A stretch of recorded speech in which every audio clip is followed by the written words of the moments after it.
All right, folks. Hope you're having a good whatever day it is today in your world. If it's Thanksgiving, Remembrance Day Friday, and today we are flipping the classroom and we are looking at threshold concepts. And I have to give a shout out to Brad Wetherick, who is now the director of the Teaching Learning Center at Dalhousie University, who used to be the head of the Guanema Center, and he's provided me with lots of information. He actually used to teach transforming teaching as well back in the day. So some of this material it has been developed from what he has done. And just want to take you through some of the slides here and talk about something that maybe you haven't or maybe you have experienced before but maybe never had a name for. And so this notion of threshold concepts is giving a title to something. I'm going to turn off the ringer on my phone before I get a call, because it always happens, and you're in the lovely confines of my office today, and you can't really see it, but I have a huge office, so it just looks like I have a tiny little cubicle. Anyway, why do students experience uncertainty and difficulty? And that's something we as educators often struggle with because we think we've got things set up properly. We maybe are working with a group that we're comfortable with and we have worked with in the past, but we still come across students who are struggling, and we're not always sure why. These may be some of the reasons, so some fall on them. The lack of preparation, which is always an issue, maturity, how our first year's doing compared to fourth years and everything in between. Lots of issues that we can't control around people's personal situations, that differentiation, learning styles, all those types of things, how they interact with particular content. Difficulty with the material is also a significant issue. So it's sometimes, as it says there, it's inherent in a concept. It's not obvious, and we really have to work through things to make them make sense, or how that concept is experienced, or how they demonstrate their understanding. And a lot of the work that I'm interested in is around assessment. And so if we do something innovative, or if we bring something on to people into their world, how do we know if they've really figured it out? So there are lots of things that, is that difficulty for the student? Absolutely, but it's also difficulty for us as instructors.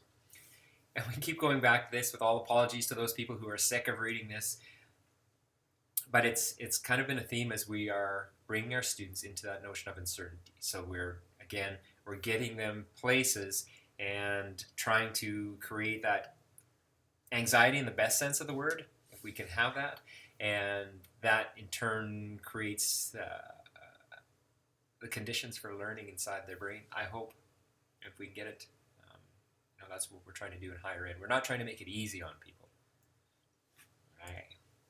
So along with that uncertainty is the intellectual uncertainty. So it's not a negative experience, as it says here in the quote, a dead end or indeterminacy. It's just an experience of something different. Oh my gosh, this is crazy. And sometimes we forget about that love of learning and that intellectual uncertainty, that intellectual courage that we need to summon up to get through something that we haven't seen before and that we need to work through. When we are teaching, we often are delivering a whole range of different types of information, but we generally have core or key concepts in our discipline. And they are, again, really specific to what you're doing. We have some pain people in the group, and maybe that's one of the key things that you're trying to get across. There's lots of activity-based stuff with our kinfolk, our nursing folks. I'm not sure about the other disciplines in our group, but there's certainly there's really specific things that we have to get across, and that if they don't, then they're really not going to be successful. And it says here they need to understand it, learn about it, master it, and if they have a degree in that discipline, it's going to be fine. And we talked about bridge building and concrete and stuff the other day, and I got really scared about what people really needed to know to finish that. And so those are really important things that we have to do as educators, is to make sure they're taking away a thorough understanding of those core concepts or those key concepts. So think about what you're teaching, for example, or maybe something that you are teaching right now, and it's something that your students struggle with. So you can think about, oh gosh, it's weak, whatever, and this is where I have to take those, I have to explain hermeneutics to people, and they never get it, and I can't find a way of making it make sense to them. We're just going to have to plug through, and you'll probably all have those one or two things that plague you in your instruction or plague other people in their instruction in your discipline. And sometimes it doesn't take very long to come up with that. So I'll just sit here quietly while you write something down.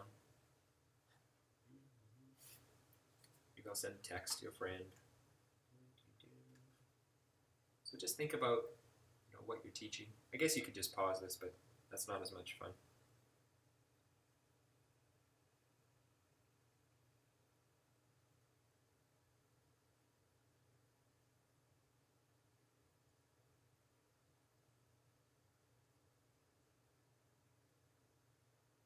All right, and we're back. Thank you.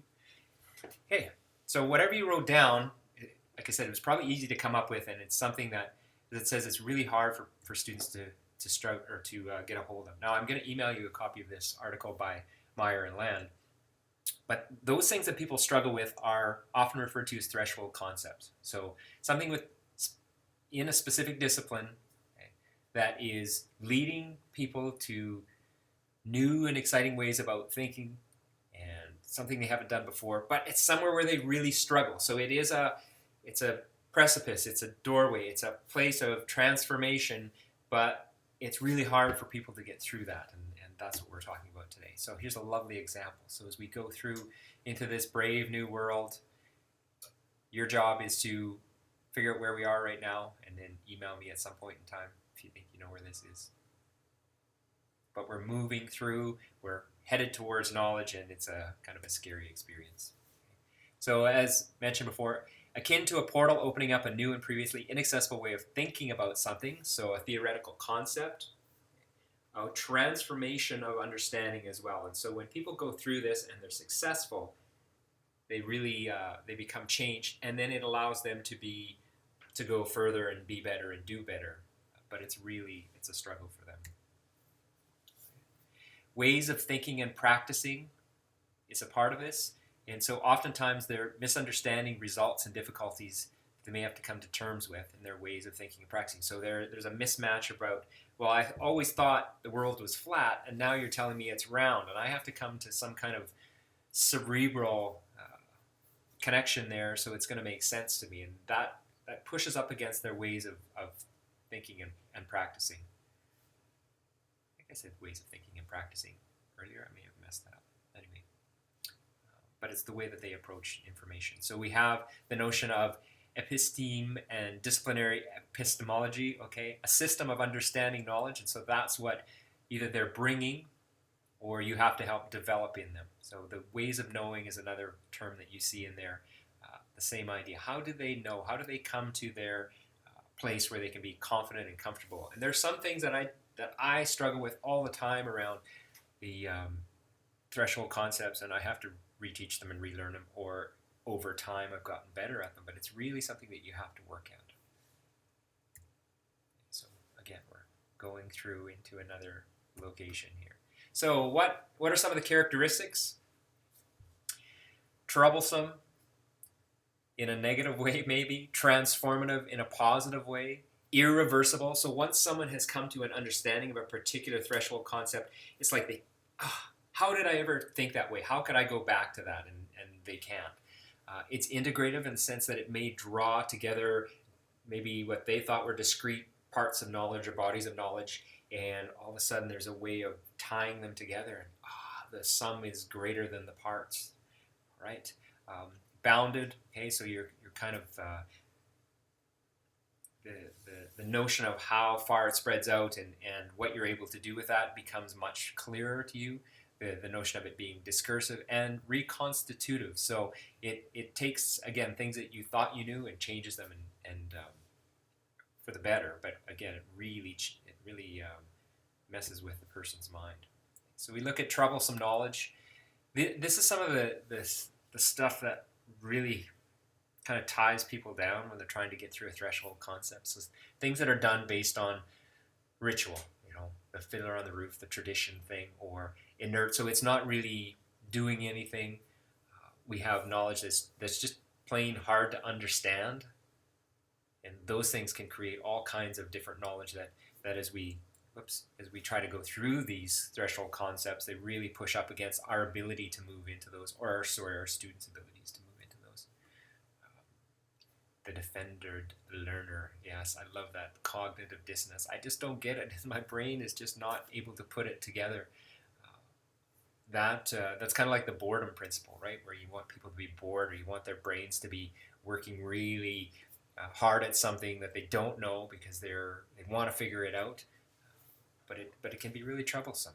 Foreign knowledge, tacit knowledge, all aspects of, as I lose my voice, troublesome knowledge. The best part about recording is that you always got water handy. Okay, so liminal space.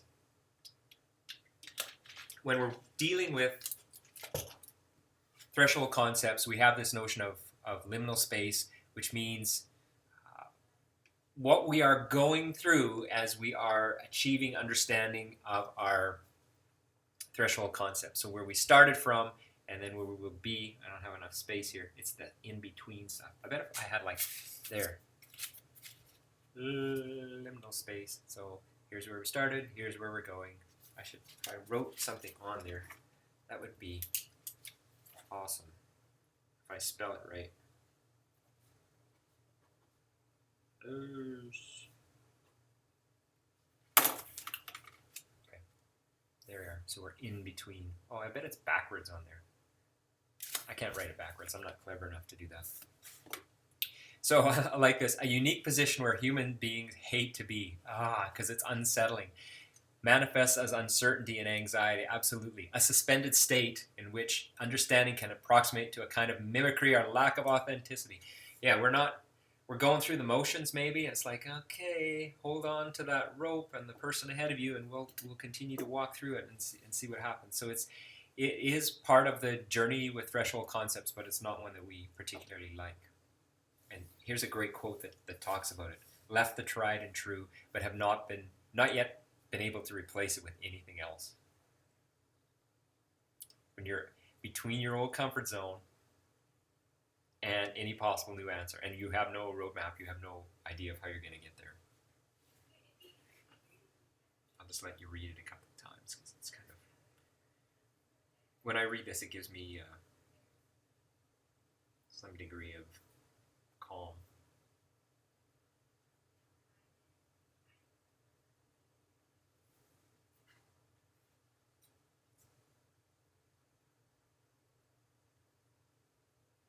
Okay, so let's work through an example, and I'll see if I can do a good job of this. Example from art history. So here's a threshold concept from art history, and Brad's wife was an art historian kind of person, so that's why he has this example. So if you look at this, what do you see? With all apologies to the sensitivities of people in the crowd. And this is where we would have this really engaging conversation that we're missing because it's just me talking to my computer right now. Good, yeah, so art, thank you. I'll pretend that I'm facilitating a discussion. Some kind of art, looks like there's some hockey, but clearly there's some nudity involved, but a bronze statue, you can see it's called Slapshotticus. Excellent.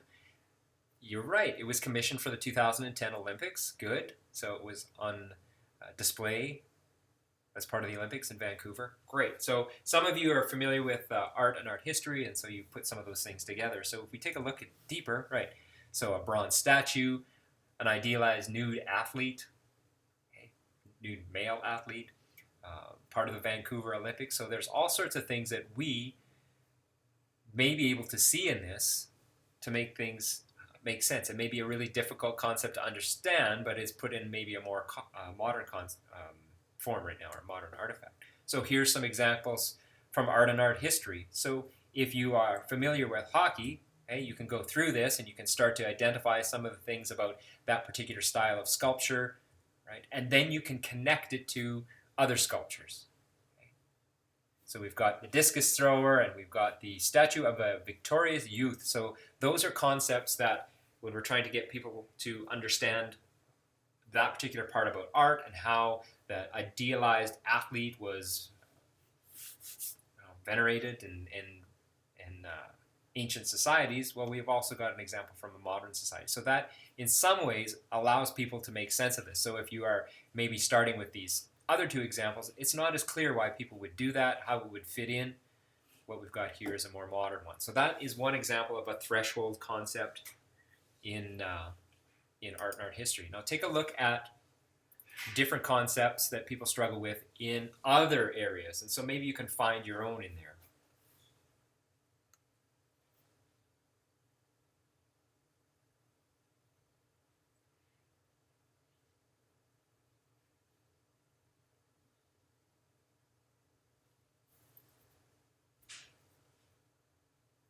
So yeah, so if you are an ESB person, the notion of depreciation, students struggle with that.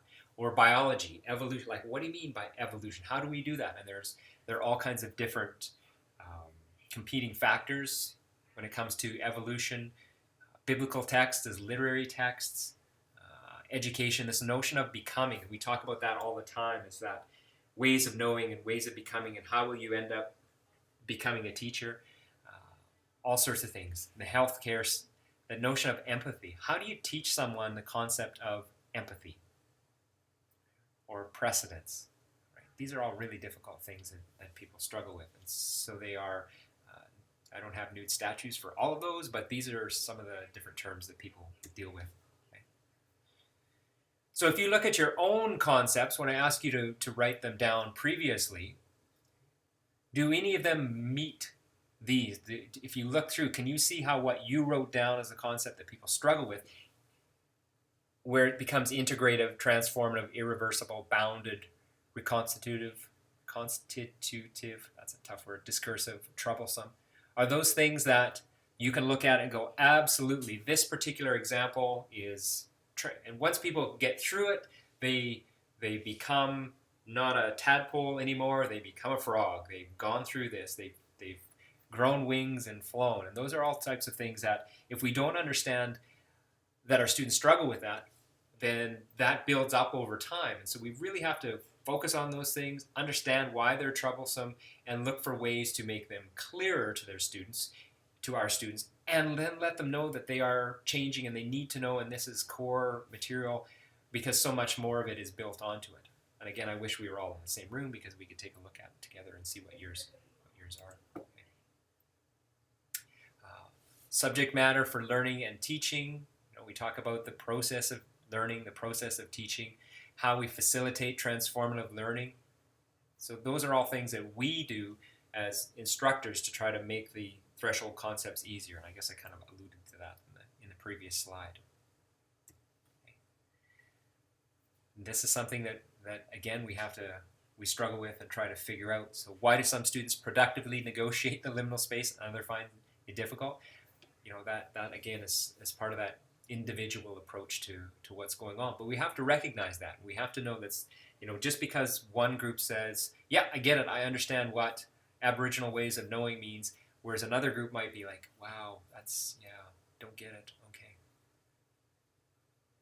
How does it come into view that, oh my gosh, hey, that was a little bit of, Dead Poets Society. I don't know if you know that scene anyway. Midsummer's Night's Dream. But does it come into view? Is it instant for people, or is it a long struggle where they emerge from this darkness and this cloud and then they're able to finally make sense of it? Or does it happen throughout a whole program, and at the end of the program, that's where those things click together and make sense to people? So it's really up to us to help identify and then help our students navigate through the liminal spaces.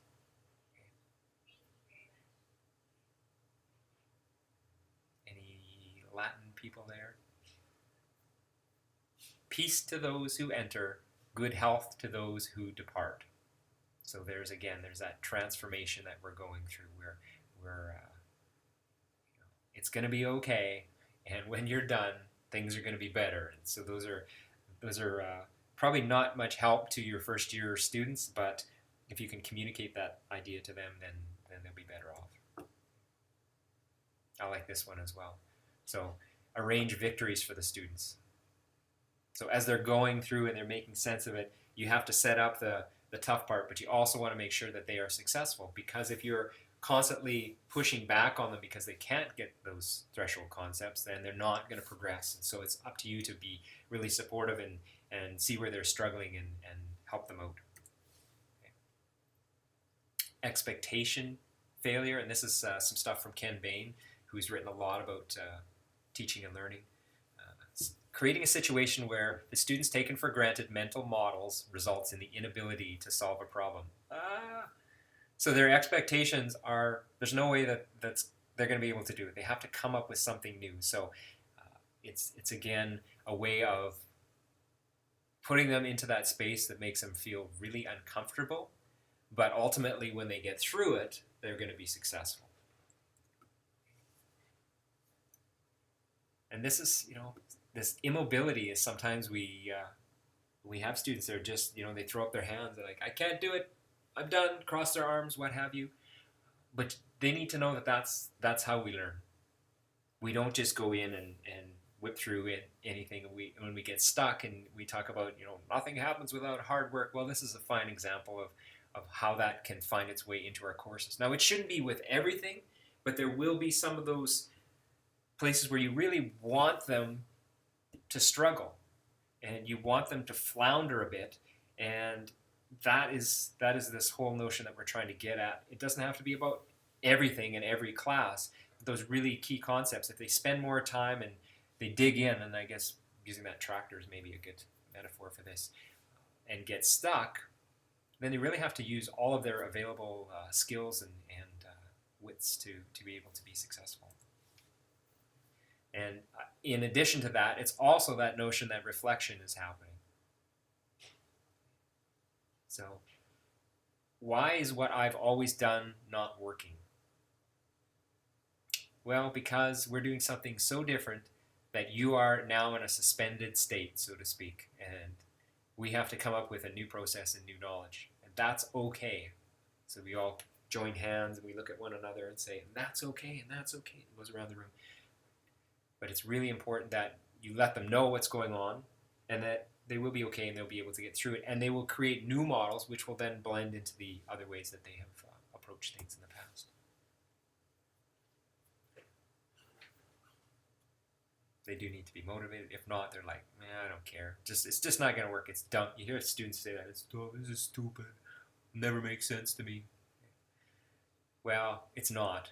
And you need to understand that if you know how to do this, then your life as a professional in this discipline or in this college is going to be so much better. Oh, okay, I'm motivated now. I'm going to be fine.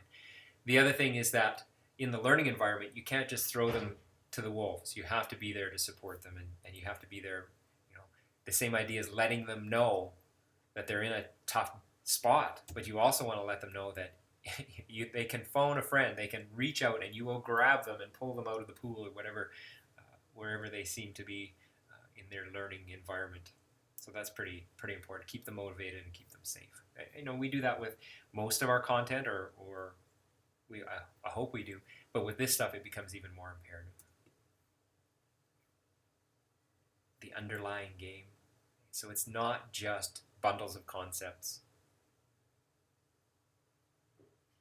We need to recognize the games of inquiry we play. And so that is that notion that if you're a creative and inquisitive learner, you will welcome those problems, those wicked problems, and you will say, okay, this is why, this is what's happening. Let's roll up our sleeves, let's get at it, and learn about the fact that it's not just going through the basic concept, but we ourselves have to come up with a personal understanding of those concepts as it relates to us as individuals. And so if you get them doing that, then suddenly their motivation is much, much higher, easier to figure out for them. Okay. Now, in addition to this, it's also part of our assessment. We talked about that right at the beginning. Right? So if we're assessing, how do we then figure out if they're learning, if they're struggling? They need to be able to share openly with us to say, oh, okay, we spent 18 hours on this and we still don't get it, or we got this part about it, and then that gives you a chance to use formative assessment to support them.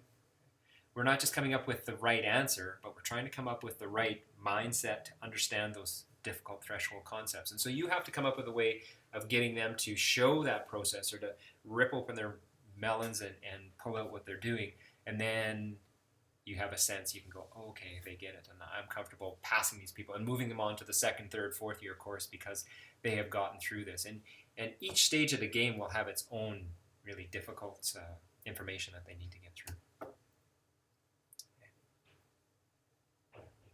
So same idea. So we identified, you notice on the blue slides, we identified those threshold concepts. We looked at how they may be of these 1, 2, 3, 4, 5, 6, 7, 8, how they relate to these 8 understandings. Now I want you to think about, well, how would you assess them? Like, what are you doing to determine if it is transformative or it's discursive or it's troublesome? How do you know that for people, and how do you know if they have bashed their way through this and made sense of it? So if you're looking at your content, say something that you're teaching next year or next term, try to pick out those really difficult concepts, figure out what they do to your students when they go through them, and now you have to figure out, well, how do I know if it's actually being done? And so that's kind of the 3-phase approach to working with threshold concepts.